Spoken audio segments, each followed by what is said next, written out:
Honey Bunny's Great Chef Adventures.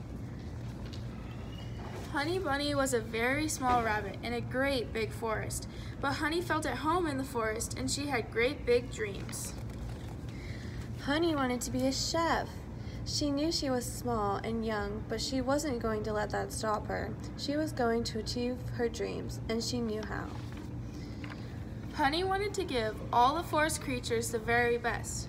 So with her mother's permission, she ventured into the forest to find out exactly what everyone wanted to eat. Honey hopped, and it was not long before she found her first forest friend, Daniel Daisy. Daniel, hey Daniel, Honey called out. What do you eat? Daniel thought for a moment, then carefully said, Well, Honey, I use sunlight, air, and water to make my own food. I'm an autotroph. Bye. With that, Honey kept hopping on and on until suddenly a great big bird landed in front of her. Oh, hello, Mr. Hawk, Honey exclaimed. Hello, little bunny, Hawk said, with a threatening gaze. A little birdie told me you want to learn all about what everyone eats. Yes, sir, Honey replied eagerly. Do you mind telling me? Well, Honey, Hawk began, clenching his talons, I'm a carnivore, which means I eat meat. Things like mice, fish, and bunnies. Honey turned tail and hopped away as fast as she could, Still she wasn't going to let a little scare stop her. Then, through the trees, she saw Diane Deer.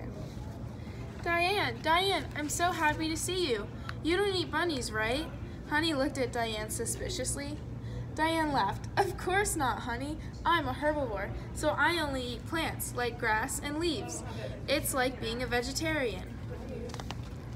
Thank goodness, Honey said, with a great big sigh. Honey was determined to finish her journey, so she said, Thank you, bye. And she hopped and she hopped and she hopped on her way until she heard a voice from the ground call out, Hey, Honey, hey. Oh, hi, Morton Mushroom. I didn't see you there. How are you? Honey asked. Never mind that. Want to know what I eat? Without waiting, he continued. All kinds of things. Anything that's dead, I'll consume, and it turns into new nutrients that can be used. I'm a decomposer, Morton finished. Don't you think that's cool? Sure, Morton, Honey replied. Thank you for your help, but I need to leave right now, and she hopped away. She hopped for a long, long time and went deeper and deeper into the forest. She was looking for someone very shy. Bart, can I ask you a question, Bart? She called out in hope. Then, from the trees, a voice said, Sure, Honey. Then the figure emerged of a big, looming bear. What do you want to know? What do you eat? Honey inquired. Do you eat animals or plants or waste or your own food? Actually, Honey, I am an omnivore, so I eat both plants and animals. Humans are omnivores too, Bart the bear explained. Cool, thank you. It's getting dark, so I should get home. Honey hopped and hopped all the way home, thinking about her restaurant and the whole time. The end.